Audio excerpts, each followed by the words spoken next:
Christmas is in 2 weeks, and I'm panicking. It's too soon. It is too soon, and we'll get into that later in the episode. Like I hit down the beat drop. Dang it. I didn't even realize that. But Dane's back. I do things.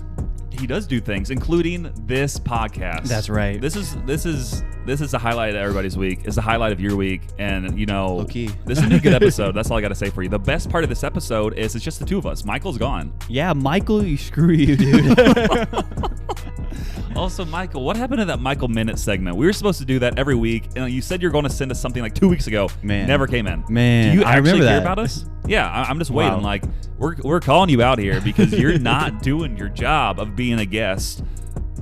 Voluntarily. If your name is Michael Fuller, think about what you've done. Yeah. So this is not the Michael Fuller slander episode, but we had to get that out during this intro. Slander is our favorite thing on the podcast. It's a good activity for sure. But yeah, we got a good episode for you. It's going to be Christmassy. It's going to include lots of fun stuff. And yeah, we're just looking forward to getting to it. So this is episode 50. 50. Oh, of the It's Until not Next, even the Christmas season, though. of the Until Next Week podcast.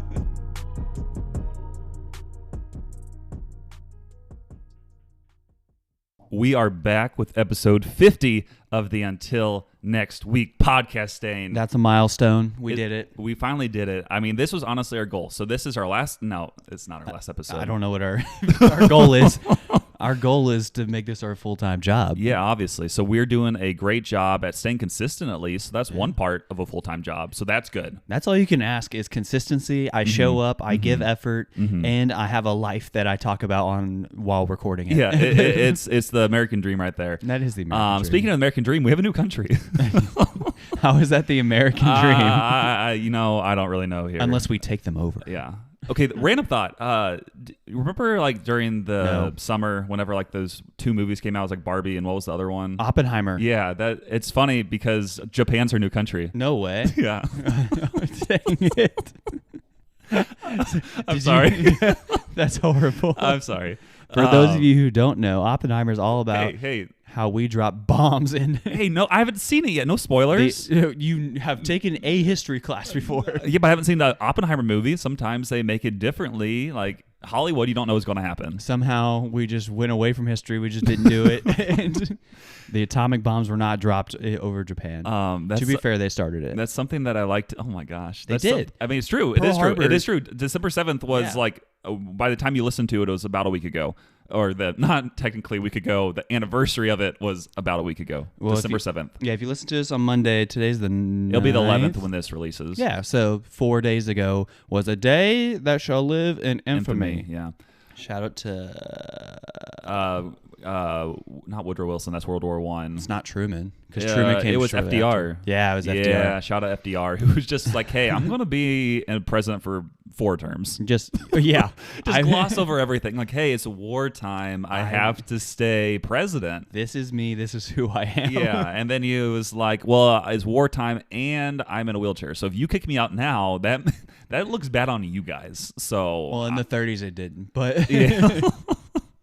So yeah, that was random for sure. Shout out to Japan though. Yeah, shout out. Japan's awesome. I've never been there, but I've heard it's awesome. And we're gonna get to it later, but we're gonna talk about someone from Japan who is relevant in the news nowadays. Actually, we'll talk about it right now because it's updates of the week. That's true. Shohei Ohtani, the greatest baseball player arguably in the world, is trying to make a decision on where he's going to play next year, which is, so like with baseball and everything else, this is like the off season, so people are signing big contracts. And this player, if you don't know, is a pitcher and a hitter. And is great at both. Yeah, and he's so stinking elite, it's incredible. And then also he's from Japan. Yep. See how we tied all that together? Wow. And with being from Japan, they have like a crazy fan base. So he is extremely valuable, not only on the field, but for these owners of these baseball teams who want extra revenue. You sign this international superstar and you'll sell more jerseys, tickets, whatever. Yeah. And it is crazy. The marketing on this guy is unbelievable. He's like, it's awesome. Like he's also just like a quality guy. Like some people can be like really stuck up and like LeBron. really good. What? Well, no, we're not getting there. Hey, he's about to go for his next ring. I don't care. During the in-season tournament. Yeah, I know. But yeah, Shohei Ohtani. So everybody's thought he was going to make a decision like this past week. Honestly, by the time you listen to this, he might have already made his decision. Yeah. But on Friday, people thought he was going to choose a team, and everybody was going nuts. And like, it was, guys, quote, imminent. Yeah. And that's something else just really quick with like baseball reporters. They want to be the first on everything. So sometimes they're like, hey, John Heyman. What, Arson Judge? Wasn't that him? When he was the one he called him Arson. Yeah. And I think whenever like a different team signs someone, they're like, yeah, we signed, I don't know. They just made up a name. I can't think of anything right now. But they were saying like, hey, so right now he's mainly looking like let's say the Blue Jays, the Dodgers, the Giants. Cubs, Angels, Giants, etc. Those are kind of the 5 everybody thinks it is. Yeah, and everybody's like, hey, there's his private plane is flying to Toronto right now. And everybody's like, oh, he's going to sign with the Blue Jays. This is nuts. I thought he was. Yeah, I mean, like everybody did because that's what they reported. Yeah. And then it was like went on for a couple hours. Then once he, I guess, landed, they're like, no, that's not Shohei. He's actually just at home in L.A., that is the guy from Shark Tank, Robert Herjavec, or however you say his name. So he's like, "Hey guys, I'm happy to be a part of the Blue Jays now." Robert. Yeah, it's like, guys, just until he's made an official announcement, don't try to jump the gun. Well, so Shohei's being a whole bum about this whole process. Okay, you can go and then I'll. Because this is equivalent to when LeBron made the decision to go to Miami, but LeBron did like this whole special, and it was like. People were allowed to report things. And Shohei's like, nope, if you leak anything, it will like downgrade you in your sweepstakes of trying to land my talents.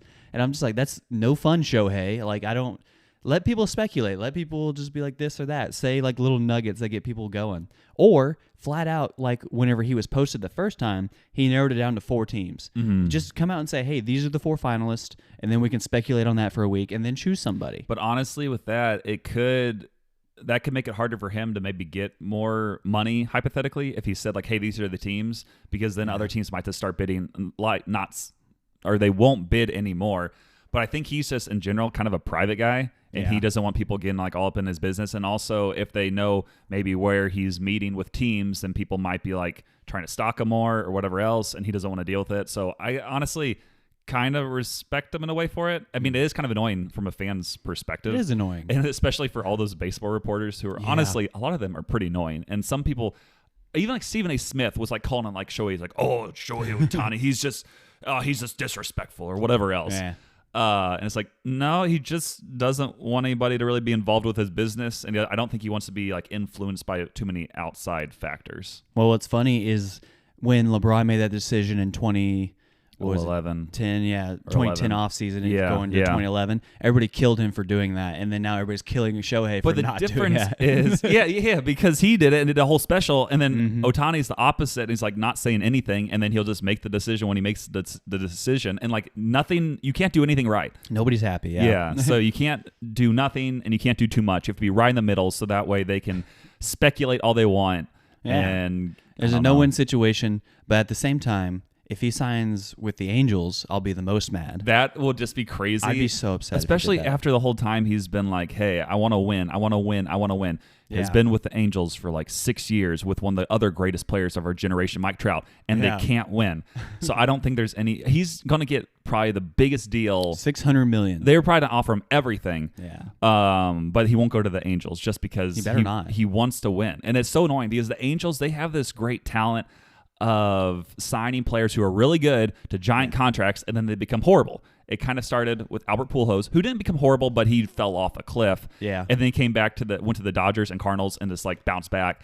And then another guy was like Josh Hamilton. He was on top of the world. C.J. Wilson. Signed a giant deal. Yeah, did nothing. C.J. Wilson did nothing. Anthony Rendon, the most recent guy, has done nothing. Like every big guy they sign does nothing. It's crazy. They need to hire us. I'm tired. I mean, we could do a better job of what they're doing. Like, hey, no, we're not going to sign these players for $400 million. We're going to get more of the cheaper guys and see what happens. Well, yeah, and that's a whole different thing. Yeah. But at the same time, Angels I'd be the most bad about because there's been reports that like he values routine. Yeah. And I'm like, that's not a reason to sign somewhere. Well, I saw something else. So because he is still projected to be with the Blue Jays, they're like, hey, it could be because of the groundskeeper, because I guess he pitched there in Toronto during this past during this past season. And after the game, he went back out to the mound, apparently, just like feel it and stuff because he liked it so much. and liked how it looked in the stadium pitching there. So That's the groundskeeper ridiculous. could be one of the reasons he decides like Toronto. But it's just so strange. Like this major league pitcher, after he's done, goes out to the stadium, goes on the top of the mound, is like feeling the dirt. It's like, this is so nice. Wow. He needs to go to the Blue Jays or the Dodgers. That's who I don't want him to go to the Dodgers just because Yeah. the Dodgers are too National high League. profile, and like go to a lower level market team who also is a good team Yeah. and just see what happens. Like I'm fine if the Blue Jays become more competitive because they're with like the Yankees, who I don't like, Yep. Red Sox, who I don't like, Yep. Orioles, who I like. I'm fine with them. Yeah. But it would be interesting. I like Orioles the and Blue Rays. Jays all of a sudden maybe kind of jump and make that division even more competitive. That'd be wild. Oh, and also the Rays. Yeah. Like. Yeah. That team, that division, I think was already one of the best divisions in baseball, but it'll even make it more so. And I would love to see those teams just beating up on the Yankees and Red Sox and making them get 4th and 5th in Red the Sox would division. have to finish 5th in that Yeah, division. there's And no they're way they're they not don't. a horrible team. They Yeah. finished 3rd or 2nd in the NL Central. Yeah, it will be interesting to see what happens there. So that was my update. Yeah. I'm sure you didn't expect all that baseball rundown, but now you know. So if you hear about Shohei Ohtani, that is why. Yeah. Think Babe Ruth when you think Shohei Ohtani. Yep. Like, if he does this for another 10 years, he'll be considered the greatest player of all time. I mean, already he's considered arguably I don't know. Okay, I guess this is like the whole argument where it's like a little bit like LeBron James and Michael Jordan, where Michael Jordan had maybe the higher peaks and the more higher eliteness.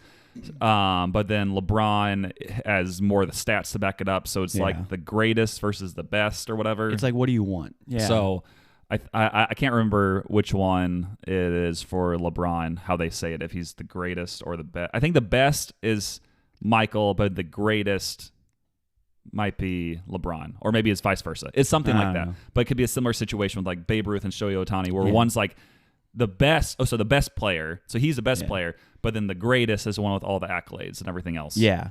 Because it's kind of like right now, like LeBron's going to have the better career, but Michael has the higher peak. Yeah. And then Shohei, there's some concern that he may never pitch again. But that's baseball talk. And we know you, the people, hate baseball because you hate America. Which is how we're going to transition into Dane's updates from the week. Dane, hit us with whatever's happening in your life.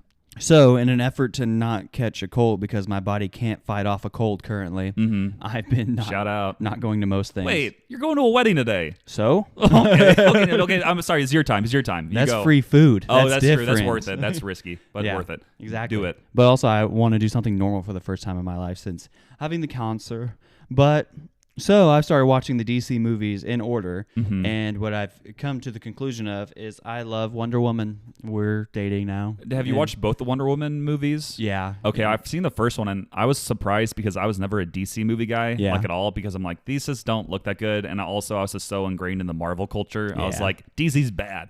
But I watched that one. I'm like, this is good. But then I never actually watched the second one. Second one, not as good. That's what I've heard first, also. Yeah, first one, pretty good. And also, her name is Gadot, right? Gadot. Gadot? Oh, I think so. Actually, it wasn't the movies that kind of like pulled you over. It was when during COVID she did that thing with all the other celebrities where they sang along to. I don't know. You keep talking. I'll tell you what they sing along to. I have no idea what they sang along to, but I think she is pretty. Oh, really? Yeah. No. But it's a fairly good movie. And then I watched Man of Steel. That sucked because it was just like, oh, bad guy. Oh, Superman. Oh, I don't know what to do with my powers. Oh, defeat bad guy. And I'm like, oh, wow, what an original movie, especially by a superhero. Okay, so I found the video of Gal Gadot, and it's during COVID. She's like, let's all sing together to this song to inspire people. There's no heaven. What? Easy if you try. No hell below us. Above us on its sky. This is so cringy. Imagine all the people. Okay, we don't need to go into that much more. But yeah, it was like that happened during COVID. She's like, let's inspire people and let's kind of like sing Imagine. And I was like, this is so cringy and it seems so out of touch. And she's the one who started it and she got so much flack. But I was like, don't do that. What are you doing? But I was not inspired. But everything else you said was true about her. Yeah, and so that's what I realized in my life updates is that I love her, and I would do anything for her except for most things. I would do anything. I'm not going to say that. Okay. No, yeah. probably the extent is watching her movies, and that's about it. Yeah. Okay. Well, yeah. I mean, they have some good movies, so I mean, I respect that. Yeah. Something else. My second life update is my friend FaceTimed me this week. Way to go! That's a cool life update. I know, but he lives in San Diego, Mm-hmm. and then he goes, "I need to tell you something," and I'm like, "What's that?" And he's like, "So, we have mutual friends who used to be the worship director at Hill City, who then moved to Boston." Yeah. And then he goes, "So you know how they live in Boston?" I said, "Yeah, sure do." Mm-hmm. And he goes, "Well, he called me up the other day and said, hey, my her friend is flying out to San Diego. You need to take her out on a date." And he goes, okay. And Okay. so they did, went on like 5 dates over 2 weeks or something. And then he goes, "So now we're trying long distance." And I said, "What do you mean long distance?" And he goes, "Well, she lives in Boston. I live in San Diego." I said, "That's not long distance." That is across the world. Yeah, it's across the world. I said, "That's continents away. That's literally 3,000 miles away." And I looked it up. It's about the length of Australia. I mean, Australia. Yeah, that's. I'm just like, that's incredible. And I'm like, so, I mean, what's the plan? It's like, when I think of long distance, I think, oh, she lives in, let's say, Kansas City, and we live in Springfield. I can go up reasonably on the weekend or like every other weekend and visit her or whatever. Yeah. And then the next weekend she comes down here. No, you can't just go visit her. You got to take time off work, book a plane ticket, or multiple plane tickets. Which, if it actually happens and that does go through, it's like, and that's when you know if like they truly care, if that's what they're taking like all the extra effort. Because I've only known of like one personal friend who's done long distance and Like has worked out long distance. Yeah, so I'm gonna shout out Jake and Emily Brickle. Shout out.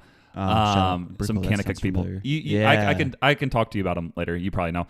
Yeah. But I think he was going to school like in Liberty, which is Virginia, and she was going to school at TCU, which is in Texas. Also Christian. So they were long distance there and also like long distance before, but then they got married, so it worked out for them. Yeah. See? But yeah, usually long distance, I'm like, probably don't do that. It probably won't work. But if it does work, all the best to you. Well, and there's levels to this. It's like, okay, if you're like cities within the same state, it's like that usually typically will work a little bit better. But when you're states away, you got to fly out, like really take the time and everything else. Yeah. It's like, can it work? Sure. But it's going to be really hard. Yeah. I mean, especially like for dating, because obviously sometimes you have to be long distance in marriage, which is like if you're like one of the troops and you got to go overseas. Yeah. Obviously that's big long distance, but at that point you've already like had your vows and commitment and everything else. Otherwise, it's like, we're just dating. Yeah. Like, I don't know. And these are all concerns that I brought up to my friend. And he was like, yeah, but I'm going out to see her this weekend. Well, no, I was like, well, hey, first off, you're a big boy. You know what you're doing. And he goes, yeah, because he's older than I am too, we are.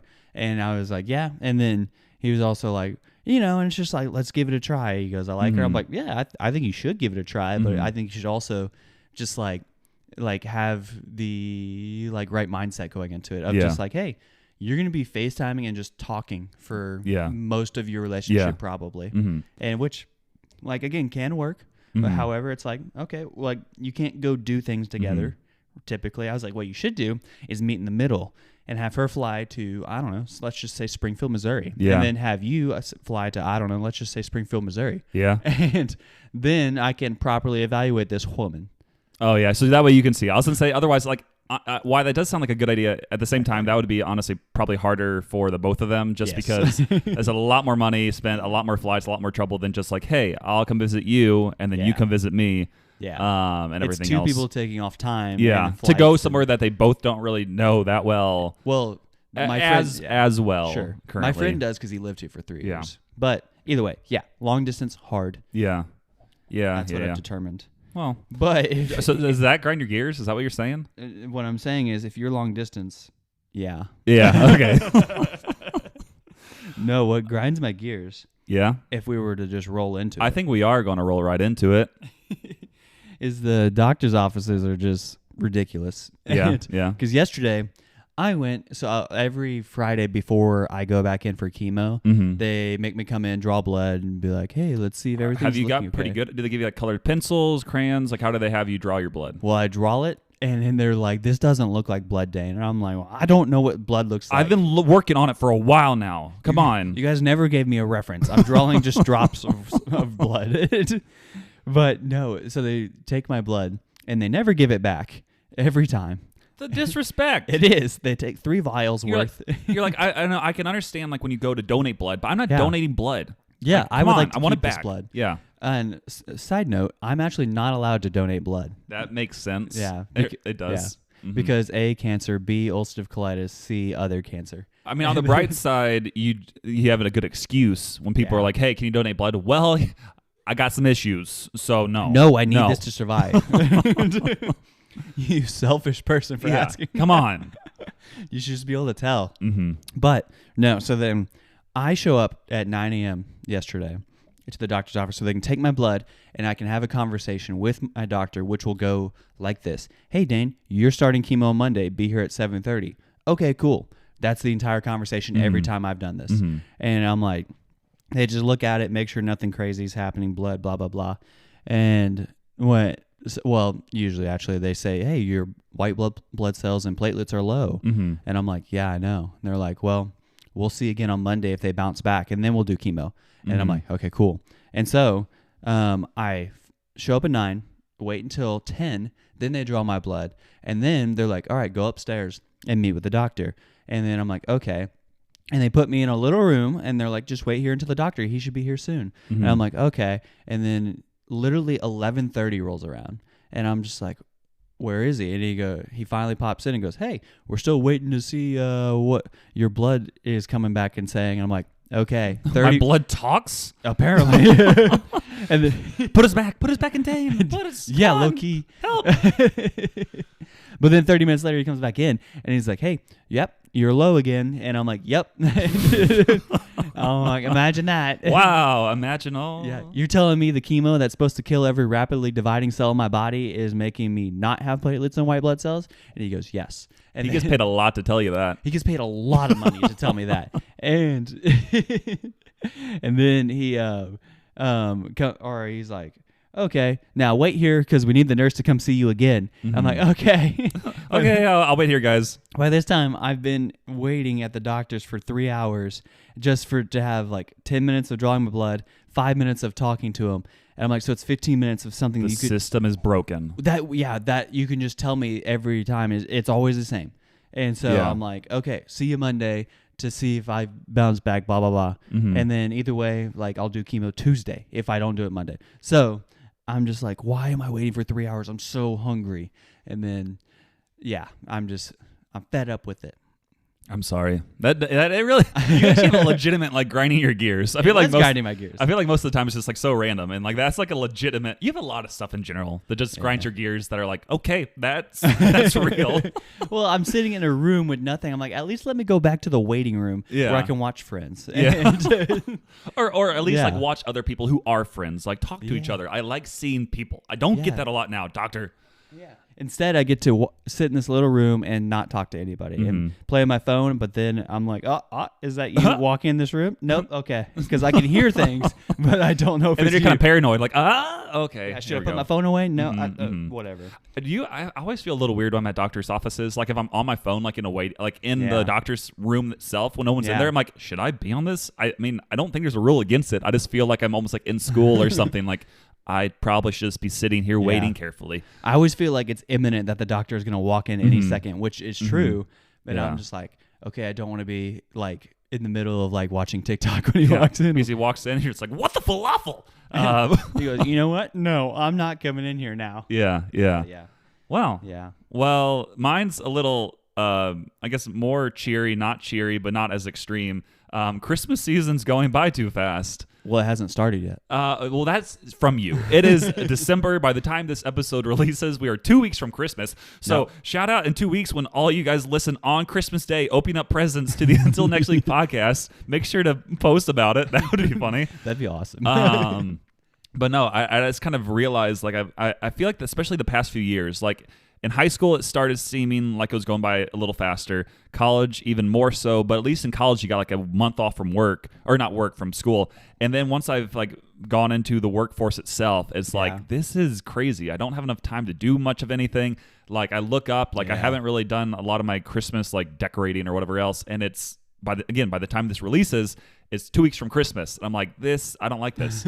Like I've listened to some Christmas music. I haven't really seen any movies. Like I think if a good snow happened, it would help. Ugh. But I think for the most part, it's just like getting older stinks. Well, I mean, yes, but that's just life where like time just keeps going faster and faster and faster. Yeah. And the only thing that goes slow is the dreaded heat that is here 10 and a half months of the year. Mm-hmm. And I'm just like, go away. It's so hot all the time. Even today, it's going to be in the 50s, and I'm just like... Which, low-key, though, is kind of nice wearing like a lighter hoodie. No. Yeah, okay. I don't want that. Okay, I want it to start getting cold October 1st and not get warm until April 1st. I know. I can understand wanting the consistency there, so that way you know what's coming one day to the next. But I feel like it is a nice little surprise, like every once in a while, where it's like, oh, why is it 60 degrees when it was negative 12 the other day? No. And then you're like, I can wear shorts now, and it's so nice. No. I love planning and commitment out of the season. Yeah, okay. I get that. I also want just seasons. Yeah. In general. Seasons greetings. Yeah. 2 weeks of fall, 2 weeks of spring is all I get here. Yeah. Well, I mean, it is what it is. But yeah, Christmas season, it's going by too fast. I guess the only thing I have to say is just try to embrace the moments you have with family and friends and try to really take in the Christmas season. See, you say that, but the Christmas season is from December 20th until the December 26th. You have no joy in your life. That'll be the only time I listen to Christmas What is music. this? Is this just no season right now at all? Like, what is this then? This is just winter. It's not winter because winter doesn't technically show up until like December 21st. You're right. That's a good point. So what's this like in between time then? You bring up a very valid point. Mm-hmm. Christmas season doesn't start now until December 21st. Gosh. Through the 25th. Okay, I'm done. This grinds my gears for next week also. I don't know. But this is a great transition because like I want you to embrace the Christmas time and also embrace Christmas movies. So I thought it would be a good idea that we draft our top Christmas movies for this week. And we'll see who has better taste. You guys will tell us who has better taste. We'll throw a poll up on Spotify, etc. I like polls. A lot of you have answered the poll from last week, which was, is tipping getting out of hand? Believe it or not, no one put no. It was like currently we're 100% yes. So shout out to all y'all who have been voting there. Listeners, you're telling me you don't like to spend more money? Yeah, seriously. On something that's so arbitrary. So that's what I like to do on a podcast. Say something that everybody agrees with, so everybody's like, yes, you're so right. But again, most everyone I'll flat out disrespect people. Yeah. If you didn't bring me water and silverware, I will choose other and put 0.00 as your tip. Because you did not do anything other than press numbers on a screen. Yeah. Which we already went off about this before, so we don't need to get into it now. Yeah. But I am going to put a number behind my back. I won't change it, I promise. And you're going to guess what it is. What's it between? 1 and 2. I want it to be 1 and 10. So, wait. I have a number behind my back now. It has to be 50-50 because you guess, and if you're right, you're it. If you're wrong, you're 2. not. It was 2. No, wow. I promise it was 1. I promise it was 1 Samuel the whole time. Cheated it. I had a 1 behind my back. I put the podcast, all the money we've made on the podcast, on that bet. Doesn't make any sense. I don't know, but yeah, it was 1, so I do get to pick first. And this could be interesting. I could go a lot of different routes, but I'm going to go with my true picks. That's an awful pick. Okay, then I won't go with my true picks. But okay, I'm gonna go this route. I'm gonna go with A Christmas Story. Never heard of it. Yeah, that's why I shouldn't have picked it number 1. But I decided to do it anyway because I want to be as true to this as I can be. And A Christmas Story, it's like the one movie where each year on like TBS and like TNT, it's played for 24 straight hours. Why? And they don't play it on any like station like the rest of the year, but for whatever reason, from like 7 or 6 p.m. on Christmas Eve through 7 or 6 p.m. on Christmas Day, they play it nonstop. So it says always on in our house, and like you always just hear like the different scenes because it's like a 2-hour movie. So it's played you guys like 12 watch times it on Christmas Day. I mean, yeah, it's just always on in the background, and then usually around like 2, 3 p.m., I make sure to sit down and watch the entire thing start to finish, because like other times it's just like on in the background, but it's just such a good movie. And that's like the one where it's like he wants a Red Ryder BB gun for Christmas. Ooh. And like there's so many iconic scenes and lines and just like great moments from that movie that's like the one movie that makes me feel very nostalgic, and I have to watch that one every single year, which I think I've done. I don't remember the last time I didn't watch it. Like that's one of the biggest Christmas traditions I have with my family is to watch that movie, and it's amazing. Wow. Christmas traditions in something on repeat forever and ever for this pagan holiday. Shut up. What's your number one pick? Jesus was not born on Christmas. There, I spoiled it for everybody. Okay. Well, there's a difference between a lot of people have birthday parties not on their birthday to celebrate it. What? A lot of people do that. People have birthday party. They before the weekend after. Yeah. Instead of Wednesday night. And it's kind of similar with this. Like it's not on the day itself, but we celebrate it on that day. So roasted. You pick your pick. I don't know, because this is months out of the way. Hey, it's okay. It's okay. We can still celebrate either way. Now. So, what's your number one pick? This is again a nice family tradition and something that really encompasses the true spirit of Christmas. I think I just know what you're about to say. Die Hard. I knew it. As soon as you started out that way, like something that really encompasses family traditions, and I was I know you're going to take this a different route. Firearms are very traditional in my family. Okay. I knew that was so predictable once you started talking.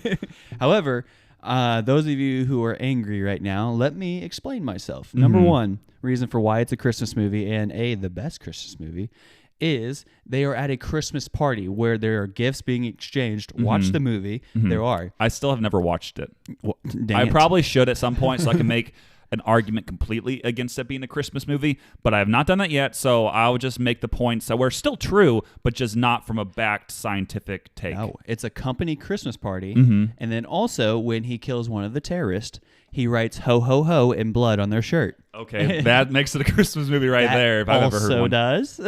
And then the third reason, and this is really the one that I'm proud of myself for thinking about, is the terrorists are a metaphor for your in-laws.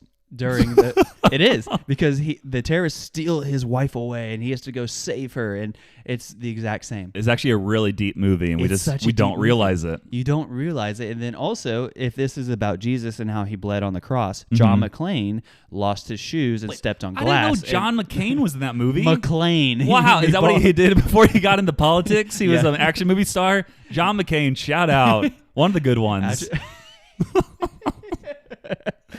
Nakatomi Plaza Christmas party. Yeah. That was the name of the tower they were in. Also, I have a... Wait, the tower is called Nakatomi Christmas Party? That's a weird tower name. It is Nakatomi Plaza. Well, no, you said Nakatomi Christmas Party. I mean, it was. Get your facts straight. Have you seen this movie? No. Okay. Yes. And then you want to know what my number two? Yeah, go with it. Die Hard 2. Oh my gosh. I just put, Die Hard 2. Okay, well, I feel better about my next picks now. So, do you want to explain yourself, or is it just basically the same reasons as the first? It's very similar. However, it's also Christmas season, and it's snowy, and once again, he saves his wife. Saves Christmas. He does save Christmas in this whole, airport on Christmas Day-ish, and then he, helps get presents to these little kids that were going there, kind of. I don't remember. But then... But yeah, once again, defeats these terrorists who want money during the Christmas season. Yeah. Terrorists always wanting money. It's unoriginal at this point. And then, so John McClane, another guy, and once again, just like Jesus, he stepped on glass. Well, Jesus didn't step on glass. Just like Jesus, he destroyed the terrorists while stepping on glass in Nakatomi Plaza. No, Jesus went to the cross and bled and died for our sins, while also John McClane stepped on glass and defeated the terrorists, not for our sins, but to defeat the terrorists. I just want to say, where was that plaza located in? Nakatomi. Which is in what country? Well, L.A. Oh, I thought you were going to say Japan, and I was like, we're all tying back to the same thing. Well, I take it back. It was New York, and then the second one was in L.A. Okay, well, I just assumed that was Japan, so shout out. The guy who owns the building, the owner, he was Japanese. See? So, we're making all these tie-ins back to our original statements early in the episode. This isn't one of my picks, because I know it won't be either of our picks, but something that seems very similar to this, but is a true Christmas story for sure, like you can't argue it. It's called A Violent Night. Oh, I saw that. I saw it last year. I saw it with my dad and brothers, and it was it was Hopper from Stranger Things, and he's Santa Claus, and they just go and again, these people are there's so many people just I watched dying. it like 2 weeks ago. It's crazy. I saw it in theaters last year, and I'm like, oh, this is so much blood, so much killing. But at the same time, I was like, this is kind of good. I But thought it was horrible acting. I mean, yeah, but it was just like so. It basically, if Die Hard was more probably extreme and more Christmassy, that's what this was. Yeah, and less smoking. Yeah, that's true. Okay, so my next pick is hard to go against this. Elf. Boo. Buddy the Elf. I thought you were going to pick this with your number one until you decided to go your other route. You want me to be true or not? Yeah, hey, true. I did say that, but this was my true number 2 pick. And I'm going to hide my other picks from you so you don't see them all, just in case. I can't see that far away, Elf if I'm being honest. is again another one of those like classic movies. I think I vaguely remember seeing it in theaters when it came out like in 2003. And it's just, I don't know, it's just a classic. Like, just Will Ferrell, I would say that's probably his best acting performance he's ever had. Lies. The other guys was his best. I think Elf, though, would be his number one. If people were to like evaluate his career and be like, what was your number one movie? I don't think any movie has been viewed more than that one, for sure.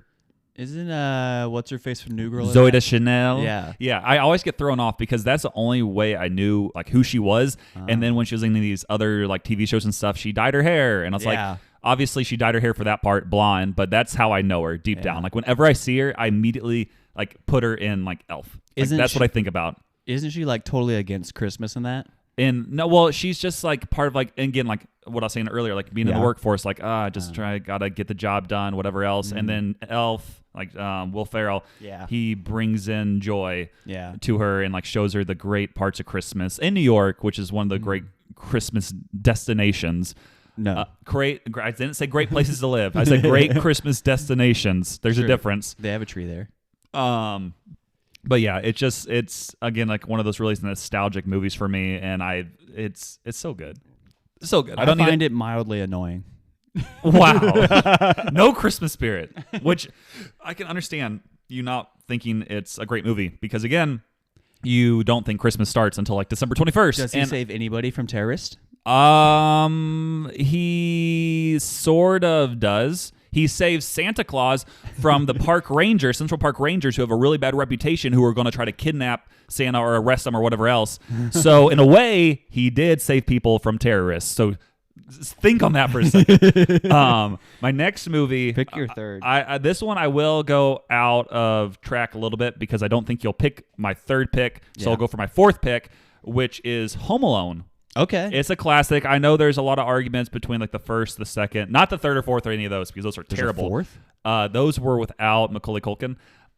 They were the kid. Yeah. Those were bad. But yeah, Home Alone number one is what started it all. I mean, they're in Chicago. And it's just like, again, you all know what the movie is. It's I don't so hate good. that movie. It's so good. And again, it's kind of like, I can understand how you don't hate it because it has more of the Die Hard vibes just because there's more fighting and traps and everything else. Yeah. But that, honestly, Macaulay Culkin peaked as a little kid. Like, he was one of the biggest kid actors probably ever and was in, again, one of the biggest Christmas movies ever, which had the John Williams, who made the Star Wars soundtrack. He made the soundtrack for this Christmas movie, which is just, the soundtrack makes everything just like so, again, nostalgic. Joe Pesci. Oh yeah, he was thinking of his name. He was one of the criminals, right? Yeah, I like him as an actor. And I think I saw like a documentary about like this movie once, and I think they were saying he was like the shorter one, right? Yeah. I'm pretty sure he's like in a lot of roles in other movies where he just is. like cusses hardcore. It's He's like in so Lethal Weapon. explicit and everything else, and then they're like, well, you can't do that in this movie. But he is basically like, sometimes you can hear him just like mumbling to himself, and it's like, yeah, he's basically mumbling what he would be outwardly just like cursing. The only part I don't like about Home Alone is when when his mom gets back with him and they're like, no, I didn't want this to end on a high note. That is part of it. Yeah. But no. I think I know where you're going with this, but why don't you like? I don't think you're gonna know. It's when Harry steps on the nail. That's what I knew. Yeah. And that's what I was thinking. Because I was like, I can't watch this. Yeah. It hurts. Yeah. Again, with it being in that movie, like, it's so like, it kind of comes out of the blue. Like, if that was like in Die Hard, yeah, it was like, oh, action, except on nail. Okay, who cares? But this is like, very like happy, good, like he's fighting bad guys, and it's like, oh. Well, I just don't like to picture that or think about that. 'Cause Yeah. I'm like, hot iron on his face though, totally cool. Yeah, Blow like, torch on the back like, of his head. the spider on the face is like slightly. Ooh, no, I don't want that. But it's not as bad as the nail. The nail's the worst part. It's Yeah, like probably. it stings. Yeah, I just don't need that in my life. Yeah, but yeah, Home Alone, great movie. It's again just one of those classics. So Yeah. what are your last 2 picks? Oh yeah, we're doing 4. Yep. Well, good. I have 2 left in my head. Mhm. So number 3 is going to be Rocky 4. You are nuts. What do you mean? Hey, no, you go. He single-handedly ends the Cold War on Christmas Day in Russia. Oh, he's the one who ended the Cold War. Well, we've already discussed this, and I've already Okay, yeah, we want to. Okay, but just keep educated going. the people. Just a quick summary, I guess, And- or yeah. not quick summary, just why you like it. Yeah, so it's Christmas Day in Russia. He servantly goes over there and agrees to fight Ivan Drago. Ivan Drago. Yeah, over there, who's this guy who doesn't bleed. And then Rocky, like, it's the worst technical boxing match I've ever seen in my life. But guys are throwing punches after the bell. The cornermen are fighting each other. I mean, you have to restrain each other. But somehow, Yeah. due to the Rocky spirit in Christmas, like, he turns the home crowd of Russia, flips it for Rocky, and they start chanting, Rocky. And then who would have ever thought that this somewhat inarticulate... Dennis Quaid comes out of the corner. It's like the rookie. No. But and then at the end of the movie, who would have thought this somewhat inarticulate rambling would have went or does go down as one of the most greatest speeches in history? If I could change, you could change, we all could change.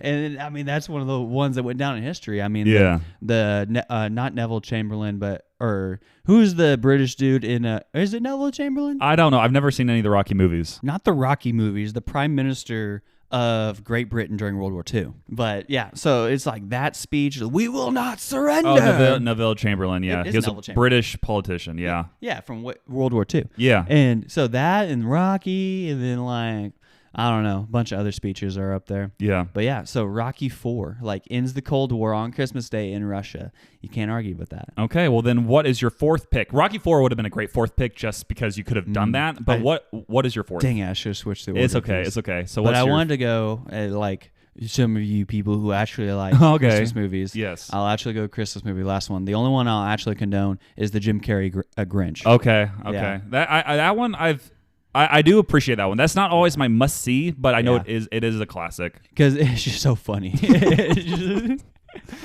He's so like Ooh, that's it. I'm not going.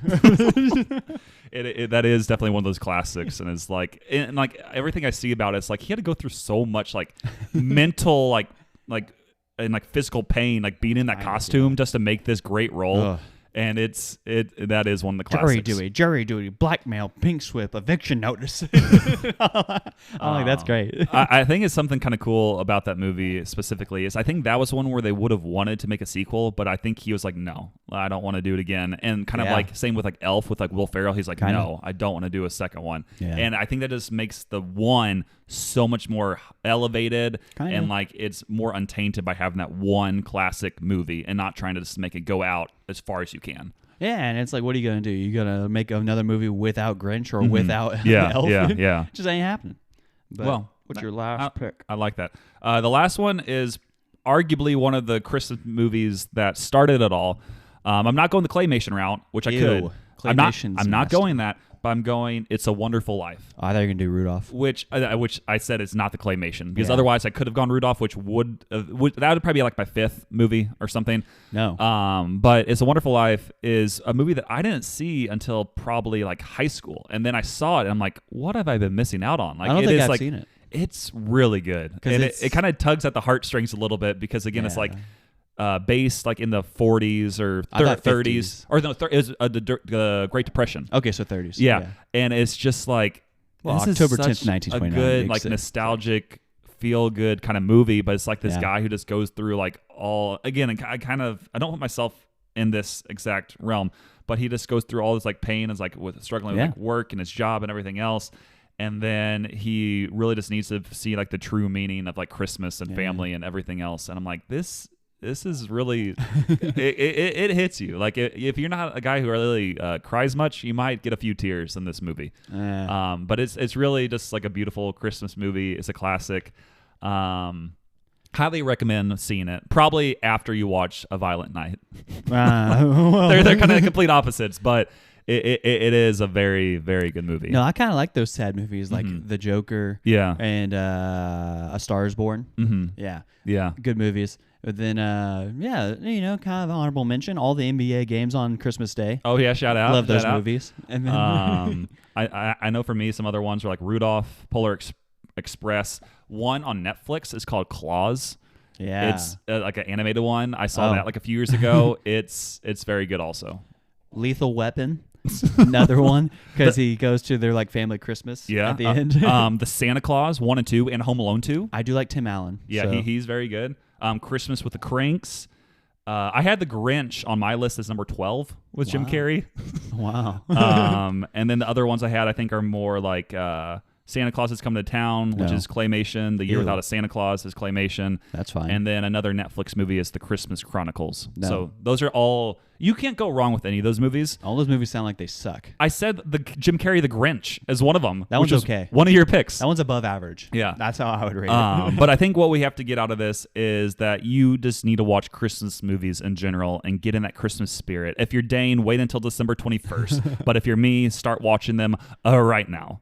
Ew. So, except if it's Christmas Day and you're randomly listening to an older episode, then this is me telling you, listen to the rest of this episode and the next one and the one that releases on Christmas Day, but then watch the Christmas movies with your family. You want to know what a fun thing that we're doing for Christmas? What right is now? a fun thing you're doing? Since I believe none of my parents listen to this. Yeah. Is so we have like our whole extended family get together on Christmas Day, right? Mm-hmm, mm-hmm. And then my dad, my dad actually didn't invite this person to this, but his ex-wife will be showing up. Oh, shout out. AKA my mother. And I'm just like, and she hasn't like come to this in like 15 years or something like that. Mm-hmm. And because they got divorced in like 2008 or something like that. Yeah. And then so randomly my sister's like, yeah, you should come to like the Beesmeyer Christmas. And she's like, oh, that'd be great. And I'm like, this won't be awkward. My dad and his wife, and then his ex-wife will show up, and then her ex extended family will be there, and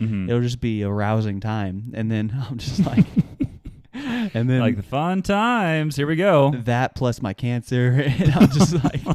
It's going to be a Christmas to remember. This will be one that you never forget. That's true. For any reason, That's you'll be true. like, this will be something you tell your grandkids about someday. Like, hey kids, like, could you imagine your ex-wife showing up? Are you surprised you guys are here? I'm too. Like, I don't know. It's gonna be crazy, but yeah, my whole family's crazy anyways. Because my sister's husband, the first Christmas he ever showed up to, they were dating. One of my aunts backed him into a corner and said, "Are you taking my little girl away?" He's like, I don't know. She was not drunk. She was not like on anything. Yeah, that's just her. Aunt Kim. Yeah, that's funny. That's awesome. Shout out to her. Good time to kind of get into the closing up of the podcast. We got a new review from Apple Podcasts, which we haven't had one in a while. So, guys, what are you doing? Like, leave us some reviews that we can read on the podcast. Tell us what we're doing wrong. Or right, because this is another 5-star review. Or neutral. We only receive 5 stars around here. And this is from someone called Losing Myself to Find Me. And the title of the review is, It Is What It Is. And they put, heard you on the man wagon. Hey. Thanks for the support. 4 out of 5 Great Lakes prefer Michigan. Out of context, this doesn't make a lot of sense, but I said before I was on this other podcast, the Man Wagon podcast, and this was a review that we read on that episode because they left one for this person. Yeah. And then I guess they heard me and came over to this podcast. So shout out to any listeners who heard me on there and then came over here. I don't know who you are, but shout out to the 5 stars. And I think this is a great time for you to get into sponsors of the week with Jesus being number 1. Jesus is number 1, even though he wasn't born on Christmas. But it's okay. But hit that verse of the week. It's okay. And so, backstory to this. I kind of told you before this podcast. But so this is in reference to Megan Rapinoe. And if you're listening, Megan, first off, Christians don't hate you. Or like shout out. Real Christians yeah. don't hate you for like all of your beliefs and like however you want to stand on things. And honestly, I always say that somebody who is like agnostic or an atheist or like just opposing Jesus, that's an easier conversation to have than somebody who is like, oh yeah, I'm Christian, but then they actively don't live a life that's dedicated to Christ. Yeah. Because it's like, that's harder to point out in somebody than somebody who's actively like going against Jesus. So she, I would consider, is in that category of actively going against Jesus. And she's this soccer player who plays for the women's U.S. team. Not anymore. She retired recently. And so in her last professional game, she tore her Achilles, which is, not fun for anybody. No, I don't. I wouldn't want to do that. I wouldn't recommend No. it. And so in her post-game press conference, though, she said, if any of you are doubting if there is a God, this is proof that there is no God. And I'm like, that's so backwards. Like, I'm like, at least do your research kind of before you make a statement like that, because this is where I bring in the verse here. It's 1 Peter 5:10, and it says, so, and after you have suffered a little while, and the grace of, or the God of all grace, who has called you to his eternal glory in Christ, who himself or will himself restore, confirm, strengthen, and establish you. And so, like, we're literally being told that we're going to suffer in this life. And then she thinks that because, like, that she doesn't believe in God, but then this is somehow proof that there is no God. But it's like, well, then if you're saying that there, like, this downfall of you and this, like, kind of bad luck thing is happening to you, then you have to say that your career and all the millions that you've made were also due to Christ. And it's like, that doesn't make any sense. And it's not a congruent argument, because she's going to probably argue that she did all that herself, but God can only make the bad things happen in life. And that doesn't make any sense. Yeah. That's not like a intellectual argument at all. Yeah. Not to mention, like, if she did her research, actually Christ says we will suffer, and to deny yourself, and that, like, it's not about you in this life. And in fact, you should give like a lot of your money away and like point all the glory back to him. And it's like, you can't make an argument that is pro you in this argument, but then turn around and make an argument that's still about you, like, but the complete opposite. I don't know if she completely truly believes that also. I mean, again, she's not, I don't think she's a Christian or whatever else. Yeah. But I think sometimes people might almost say some of this stuff for like, just kind of, they're just like frustrated and just almost saying stuff for like headlines. Yeah. And it's like, what are you just trying to get to this point across that you don't want to do this, and you just want to try to get more people not to believe just because you got injured? Like, it's literally like you have cancer. Like, come on. Like, it's like, and you're definitely not saying that out there. Like, you're in a much worse spot than she is, as she's making her millions and then retiring from one of the world's biggest sport. Like, come on. Look at it this way too. Or when you view suffering through a different lens, like whenever you have a life that's committed to Christ, it's like, I've learned so much about Jesus through this whole process, and have had conversations I would not have had without cancer. So I count, like, cancer, it's not fun, but there's been a lot of good that's come from it too. That's a hot take. That's a hot take, yeah. It's not fun. The title of the episode, Cancer is Not Fun. Wow, yeah. But, sorry, I shouldn't be laughing, but yeah. No, it's fine. And it's like, there's been a lot of good that's come from this. And then, like, Megan, think about it this way. It's like, this happened at the end of your career as you're retiring, instead of like in the prime of your career or at the beginning of your career, when it, like, a lot of athletes don't bounce back from that. That's one of the two you don't want, ACL and Achilles. Yeah. Like, and so it's like, how fortunate are you that in your last game, like, this happened to you, instead of like, this happens to you at the beginning. During the World Cup or whatever during else. the World Cup, and you're not the same, like, anymore. It's like, man, it's like when you realize that you're not owed anything in this life, you start to realize, like, hey, it's actually really cool that Jesus is allowing me to go and have anything in general. We deserve death. Yeah, so. most definitely. Yeah. Number 2 sponsor, Jake Trust and Art. We don't have much to say about him, but I sat by him at church last week. That was cool because we both showed up extremely late, and I was like sitting, like, they've had to put so many extra seats in our church that I was sitting like in like the I don't know, like the common space area that was like outside of like the normal atrium, and there's like a few seats out there, and then I sit down, and no joke, like a minute later there's Jake Trust and Art and his wife. I'm like, hey, we're all late together. So shout out to him sitting by me so I didn't feel completely alone.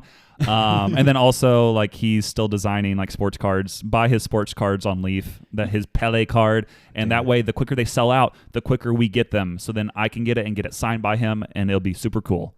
You and Jake Trustin are two of the latest people that I know. To what? Oh, latest, yeah. 'Cause It's bad. Jake would always do that whenever I lived with him. He would set alarms, like 4 or 5 alarms for when he needs to leave, not to wake up. Yeah. And then he would keep snoozing them all Yeah. while he's on his computer doing something. Well, it's also surprising, just really quick, like, he is married now. Like, he has that accountability of someone he has to go with. So I don't know who's the later one now. Well, I guarantee you it wasn't Michaela. It's probably Jake. Yeah. But all that stuff. And then third sponsor of the week, who is the Man Wagon podcast? I just already talked about it. That was the one that I was on, and then we had the listener come over. I listened back to that episode that I was on with him, and on there we were going again through sponsors of the week, and he did not have Jesus as his number one, but we did bring it up. What the heck? Midway through.